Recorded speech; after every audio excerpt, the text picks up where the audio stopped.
talk about social media and how we can help the Millennium Development Goals, and how we can all use social media in a right way so we can get results. There is so much nonsense out there.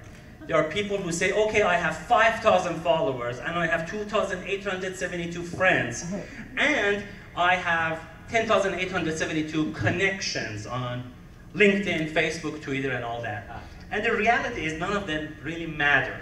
In fact, most people have no idea how to utilize social media in a way that can help their own goals. Doesn't matter if it's spiritual, financial, relationships, emotional, physical, or whatever. So let me just quickly go over this. The social media, first of all, what is the definition of it? I have no idea. I can right now give you 20, 30 descriptions. I know it all, and yet none of them really is exact description written on a stone.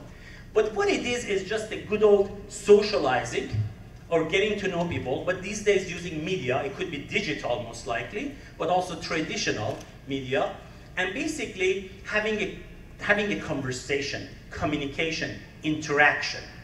And what's important about social media is what we can do with it. Now, I really think with social media we can reach out. And I know it's possible to reach out through social media in a way that is much faster, much better, and more effective if we do it right. I talk about personal story. When I came to the United States, true story, I lived in Salt Lake City, Utah, and after the first couple of months, Saddam Hussein decided to invade Iran. So, and I'm from Iran, so my parents couldn't send any money to me. So my next 8 to 9 months, I became homeless. This was just right after I arrived in America, after 2 or 3 months. And I remember those days, that and Utah is cold, by the way.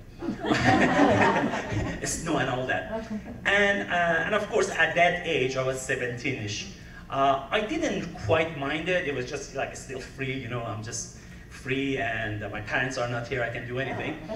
But I remember something happened that really helped me. First of all, I was homeless, but I wasn't really autoless. And I remember I lived in a 1975 Chevy Nova, that's not it. And if you really want to be a homeless, you should really own an old American car that's big, you can stretch in it. You know, not these fancy cars these days. It really was amazing. I could actually stretch in it, and really, as far as reaching out, the principal of my high school, East High School in Salt Lake City, he allowed me for security reasons to park the car in the high school area. And I was just taking showers in the gymnasium, and I was basically eating at 7-Eleven right next to the high school. And at Thanksgiving, I knew what to do. I always bought turkey sandwich at 7-Eleven. And that really made my day. And you know, you don't want to know the stories that goes with that, personal stories. Like, I don't know if you ever dated, if you're a man, if you ever dated a lady, being homeless and living in a car. Every time you date somebody, you have to explain why all your belongings are in the back seat of the car. Now, you can always say, I'm in the middle of moving. And that was my overall story. But the duration of relationship should never go more than 2 weeks. Because that excuse no longer applies, okay? So that was my story. But the reason I say that is that a school and students reached out to me.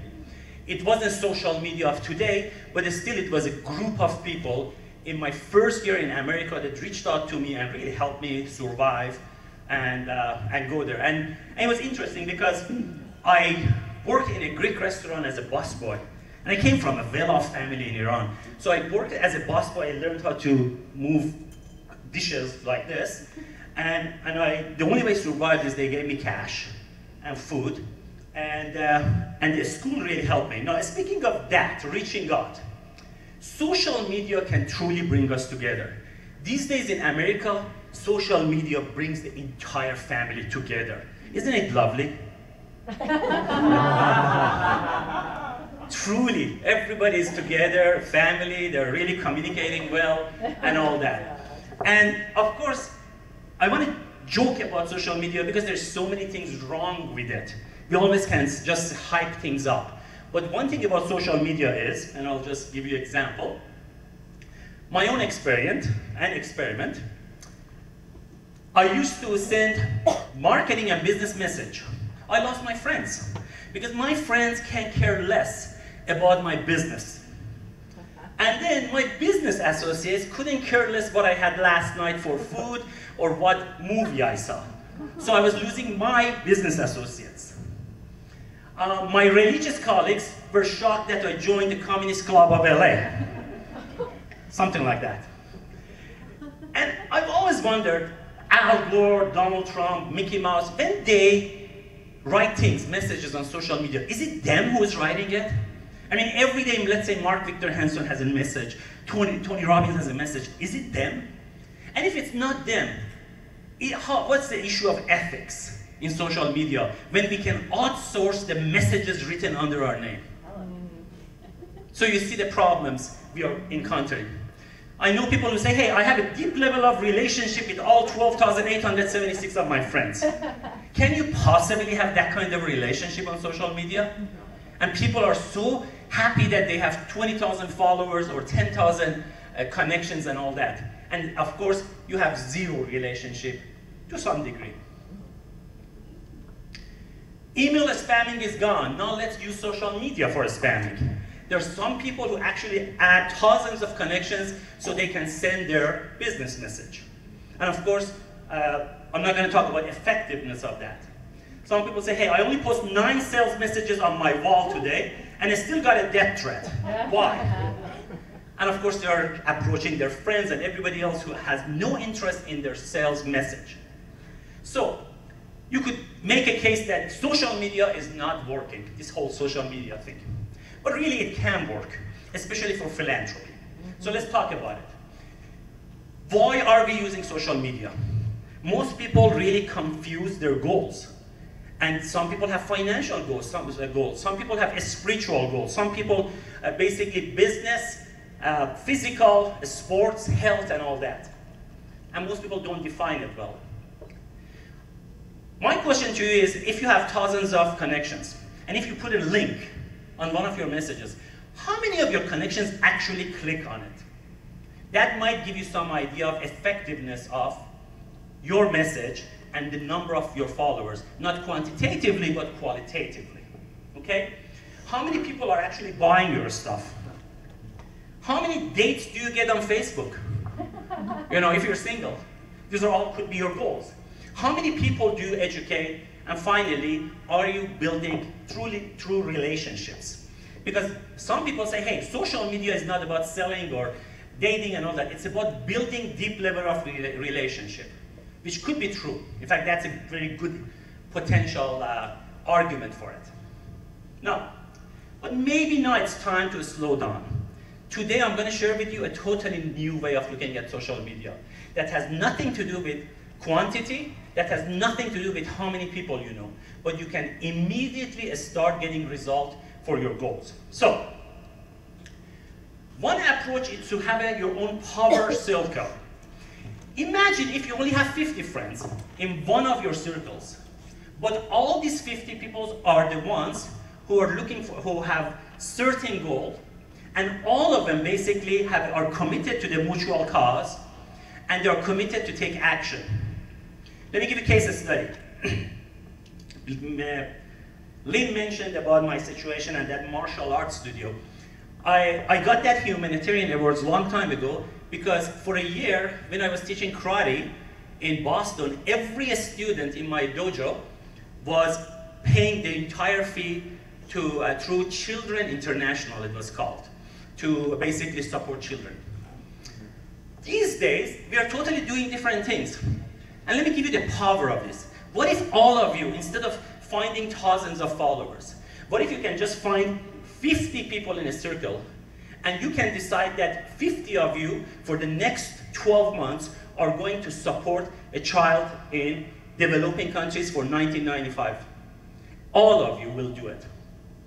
That circle in that social media, localized social media, could have so much power.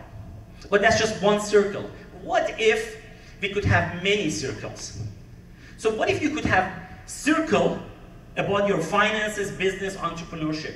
What if you have a circle of friends that are really spiritual in nature? Or relationship, or it could be health and fitness and your physique, and so on and so forth.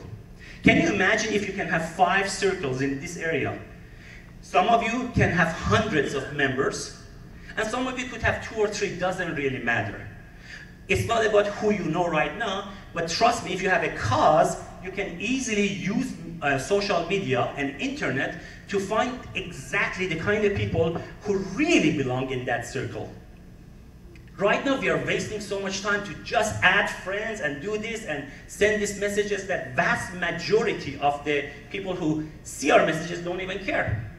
Because we have different kind of audiences.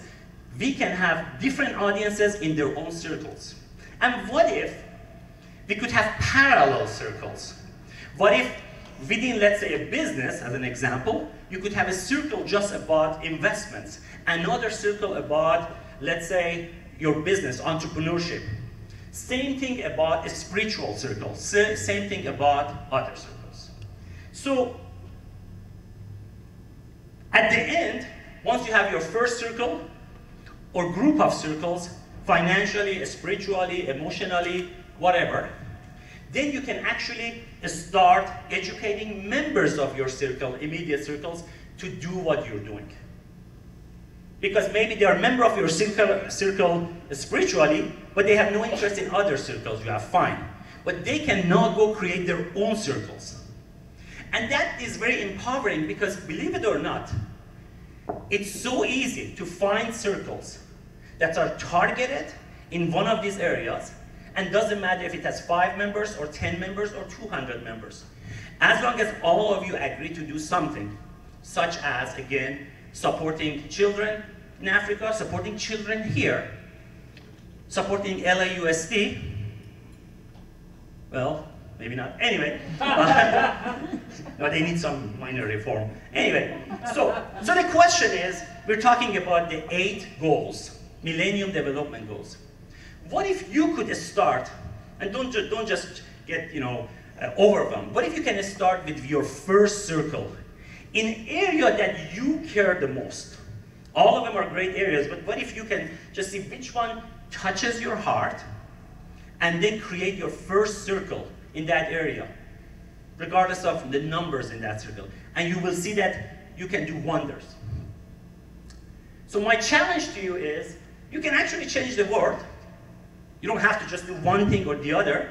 All of us have so many dimensions. It's not just financial or spiritual. It's in so many areas. My challenge to you is, choose a UN Millennium Development Goal of your choice, and then choose a platform of your choice. Doesn't matter if it's a LinkedIn, Twitter, Facebook. You can even have your own social media with ning.com. And that targeted circle can truly get you started with one of these goals. Choose your members carefully. Again, this is not just about socializing, it's about committed members. It takes 3 things. 1, choose members who are interested in that circle. 2, get commitment from them that they will engage 100%, or they shouldn't even be a member of that. And then get commitment from everybody that you must take action on all the goals. You can get started today because children are counting on you, 1 circle at a time. Don't get overwhelmed. I promise you this, that the way people are using social media is just so ridiculous in that vast majority of people are just winging it, and they're doing it mainly because other people are doing, and they're not getting any true benefit because they're confusing their different audiences with wrong messages. With circles and circles and circles of parallel circles I showed you, you can truly do wonder. Okay, I think I'm less than 18 minutes. Yes, thank you very much. And that's it. Thank you very much. I appreciate it.